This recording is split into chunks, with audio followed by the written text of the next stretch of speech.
Hello friends, very good afternoon.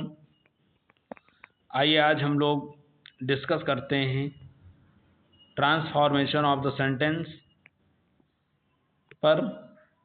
और आज के इस सेशन में हम एमसीक्यूज क्वेश्चंस के माध्यम से प्रत्येक क्वेश्चन पर विशेष डिस्कशन करेंगे और उन रूल्स को भी समझने का प्रयास करेंगे। तो आइए बिना देरी किए हुए इस क्लास को स्टार्ट करते हैं। First question is transform following sentence without change a meaning. तो ट्रांसफॉर्मेशन का मतलब ये होता है फ्रेंड्स कि किसी एक वाक्य को दूसरे वाक्य में आप बदल दें और उसका अर्थ भी परिवर्तन ना हो, तो उसे ट्रांसफॉर्मेशन कहते हैं। तो आइए पढ़ते हैं question. Besides being poor, besides का मतलब होता है कि अतिरिक्त। Besides being poor he is in डेब्ट। गरीब होने के अतिरिक्त वो कर्ज में भी है। तो सबसे पहले आप ये समझने का प्रयास करें कि आखिर ये कैसा सेंटेंस है। तो जब बिसाइड्स का इस्तेमाल होता है फ्रेंड्स, तो वो होता है सिंपल। ओके, ये एक सिंपल सेंटेंस है। Choose your answer from the following. तो यहाँ पर अतिरिक्त, गरीब होने के अतिरिक्त वो कर्ज में है। तो ही इज पुअर, वो गरीब है। इन स्पाइट ऑफ हिज डेब्ट, अपने कर्ज के बावजूद वो गरीब है। ये सेंटेंस गलत है। ही इज पुअर, सो अगर लगा हुआ तो है ये कंपाउंड, लेकिन यहाँ पर ऐसा कुछ अर्थ नहीं आ रहा। यहाँ पर बताया गया गरीब होने के अतिरिक्त वो कर्ज में है, ठीक है। और यहाँ पर बताया जा रहा है ही इज पुअर, वो गरीब है इसलिए वो कर्ज में है, ऐसा कुछ नहीं। ही इज पुअर, वो गरीब है, यट फिर भी अगर यट लगा है तब भी आपका कंपाउंड सेंटेंस है, सो लगा है तब भी ये कंपाउंड सेंटेंस है। लेकिन यहाँ पर जो करेक्ट आंसर है ही इज पुअर, वो गरीब है, एज वेल एज साथ ही साथ वो कर्ज में है, ये भी आपका कंपाउंड सेंटेंस है और ये करेक्ट आंसर है। मतलब जब सिंपल सेंटेंस में बिसाइड्स का प्रयोग हुआ हो तो कंपाउंड सेंटेंस आप जो है as well as, not only but also, both dot dot and के माध्यम से करेंगे।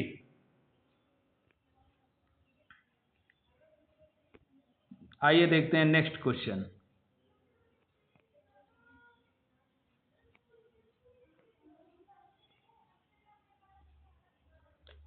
Which one of the following is the correct transformation of the sentence given below? तो क्वेश्चन क्या है? None but a fool would say this. None but कोई और नहीं बल्कि एक मूर्ख ही ऐसा कहेगा। तो क्या होगा? अ फूल पर्सन वुड से, तो रूल कहता है अगर नन बट से निगेटिव सेंटेंस की शुरुआत हुई है तो क्या करेंगे? अगर निगेटिव सेंटेंस की शुरुआत नन बट से हुआ है तो ओनली या एलोन का प्रयोग होता है। तो इसमें भी ओनली एलोन नहीं, यहाँ पर भी नहीं है और यहाँ पर भी नहीं है। करेक्ट आंसर ये है option number B. Clear friends? और ये क्वेश्चंस इंटरमीडिएट से लेकर के हर प्रकार के एग्जाम्स के लिए बेहद इंपॉर्टेंट हैं। ये इतना आप समझ लीजिए, अगर ओनली या एलोन का प्रयोग अफर्मेटिव सेंटेंस में हुआ है तो निगेटिव सेंटेंस नन बट से बनेगा, and if negative sentence starts with none but then only and alone से आपका जो अफर्मेटिव सेंटेंस से बनेगा। Next, transform the given sentence into interrogative, यानी नीचे दिया हुआ जो सेंटेंस है इसको इंट्रोगेटिव में बदलना है। There is nothing better than an active life. There is nothing better than an active life, एक सक्रिय जीवन से बेहतर कुछ और नहीं है। तो करेक्ट आंसर क्या होगा फ्रेंड्स? देयर इज नथिंग, तो इसका मतलब is not an active life, ये रॉन्ग है। डू यू नो, ये भी रॉन्ग है। डू यू नो, ये भी रॉन्ग है। What is better? Is there nothing अगर आपका इंट्रोगेटिव सेंटेंस में है, मतलब असर्टिव सेंटेंस में इज देयर नथिंग का अगर इस्तेमाल हुआ है तो इंट्रोगेटिव सेंटेंस कैसे बनेगा? What is better than an active life. Correct answer option number A.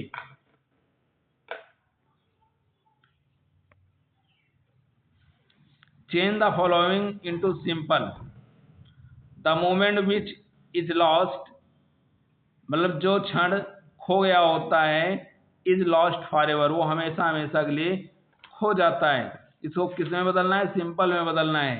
The moment once lost is lost for ever, या the lost moment is for ever, the moment which was lost for ever, या none of the above. तो correct answer क्या होगा? क्योंकि simple sentence में बदलना है इसलिए ये भी नहीं हो सकता। Option number B, the lost moment is for ever, ये कोई सेंटेंस ही नहीं है। द मोमेंट विच, ये भी आपका कॉम्प्लेक्स ही है। तो असल में इसमें कोई सिंपल में है ही नहीं, दोस्तों। ऑप्शन नंबर डी आपका करेक्ट है। यहाँ पर सिंपल में कोई सेंटेंस है ही नहीं। Next, you are as big as a donkey, तुम उतना बड़े हो, सॉरी तुम, करेक्ट आंसर देखते हैं, पहले सेंटेंस को पढ़ते हैं। You are as big a fool as a donkey, तुम इतने बड़े मूर्ख हो जितना कि गधा। तो इसको करना है कंपैरेटिव डिग्री, तो क्या हो जाएगा? इसका जो फार्मूला है सब्जेक्ट सेकंड होता है, सब्जेक्ट सेकंड सबसे पहले यूज होगा। तो क्या है? डंकी, फिर आपको हेल्पिंग वर्ब लगाना ही पड़ेगा।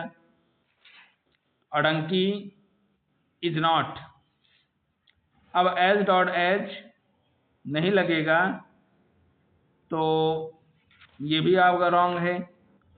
यहाँ पर भी एज डॉट एज लगा तो ये भी रॉन्ग है। और चूंकि ये आपका पॉजिटिव सेंटेंस है तो निगेटिव होना चाहिए। A donkey is not.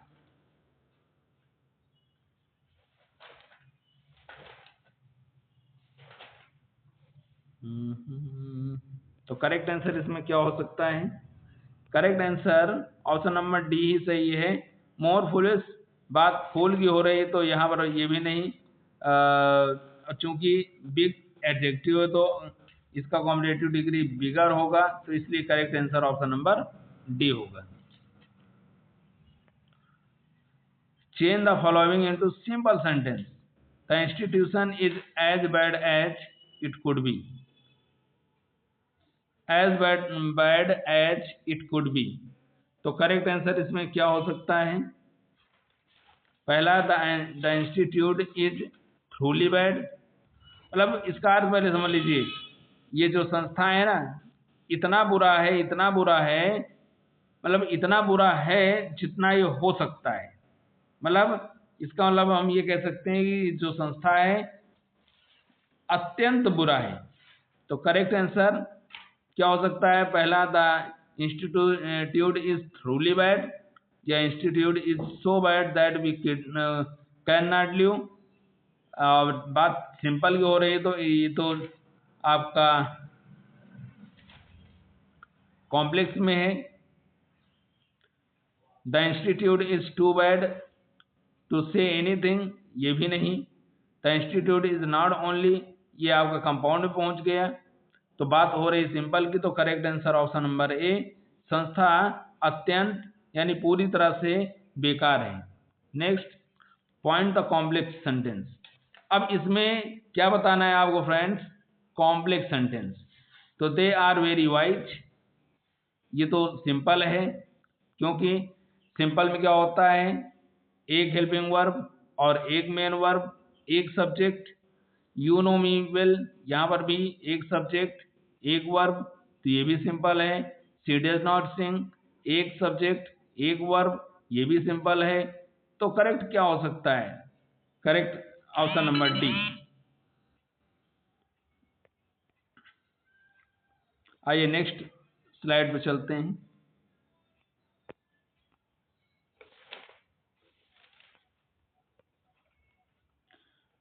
The sentence this is the house in which, ये वही मकान है जिसमें आई वॉज बॉर्न में पैदा हुआ था। अब इसमें आपको बताना है कि ये कैसा सेंटेंस है। ये सिंपल है, ये कॉम्प्लेक्स है, ये कंपाउंड है, ये कंपाउंड कॉम्प्लेक्स है। तो फ्रेंड्स करेक्ट आंसर क्या हो सकता है, सिंपल में एक सब्जेक्ट एक वर्ब, यहाँ पर एक सब्जेक्ट ये है एक सब्जेक्ट ये है, तो सिंपल तो नहीं रहा। अब कंपाउंड, तो चूंकि विच रिलेटिव प्रोनाउन, ये आपके कंपाउंड में नहीं होता, तो ये कंपाउंड भी नहीं है, ये आपका कॉम्प्लेक्स है। Correct answer option number C, ये एक कॉम्प्लेक्स सेंटेंस है। Next transform the following sentence into a simple sentence ending with book. Let the book be given, let the book be given, तो क्या हो जाएगा, ये है आपका भैया पैसिव वॉइस। तो एक्टिव वॉइस क्या होगा, अब पहले में आप देख सकते हैं गिव मी द बुक, तो इसमें जब कहीं वो मी यूज ही नहीं हुआ, तो ऑप्शन नंबर ए भी रॉन्ग है। Option number B give the book, एक किताब दीजिए, या प्लीज ट्रांसफर द बुक, ऐसा भी कुछ नहीं, प्लीज लगा है और यहाँ पे please you are requested to नहीं लगा, इसका मतलब सी भी नहीं होगा। Can you give the book, ये भी सेंटेंस गलत है। Option number B is correct friends. Next pick out the compound sentence. अब कंपाउंड सेंटेंस आपको छांटना है इन चारों में से, तो करेक्ट आंसर क्या होगा, to add to their trouble the servant ran away, क्या ये है कंपाउंड, या having no money with me, ये आपका कंपाउंड है, या आई लव्ड हिम बिकॉज, अगर बिकॉज लगा होता है तो सीधा आप जान लीजिए ये आपका कॉम्प्लेक्स होता है।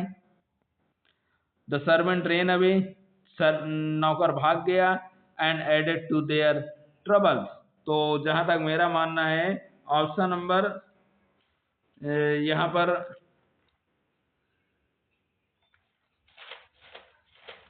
ऑप्शन नंबर डी यहाँ पर करेक्ट है। नौकर भाग गया और अपनी परेशानी को बढ़ा दिया। नेक्स्ट क्वेश्चन देखते हैं।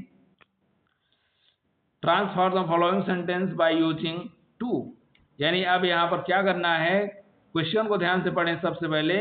तो क्या पूछ रहा है, कह रहा है कि यहाँ पे एडवर्ब टू का प्रयोग करना है। तो सी इज ओवर एनेक्सियस, अब ओवर है तो ओवर की जगह टू होना चाहिए, यस, चारों ऑप्शन में टू भी है। अब she is over anxious for the safety of her son, तो she is too anxious that, या she is anxious for the safety of, तो बी तो हो नहीं सकता। She is too anxious that her son may be safe, क्या ये होगा, या करेक्ट आंसर ये she is too anxious so that her son might be. अब इसमें आप ध्यान दीजिए, एक जगह पे माइट भी है, एक जगह पे मे भी है, होना तो चाहिए यही। अब करेक्ट आंसर अकॉर्डिंग टू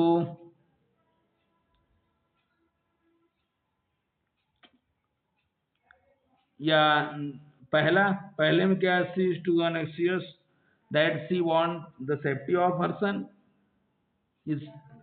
और इसमें अब एक बार फिर से देखा जाए, she is over anxious for the safety of her son.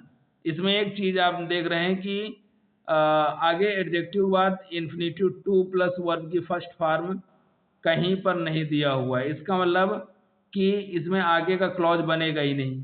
तो जब आगे क्लॉज नहीं बनेगा तो ये भी कटेगा और ये भी कटेगा, दैट वाले तीनों कट जाएंगे। Option number B is correct, she is too anxious for the safety of her son. So friends, I think ये सेशन आपको अच्छा लगा होगा, और अगर अच्छा लगा है तो please like share and subscribe. बहुत बहुत धन्यवाद। जय हिंद।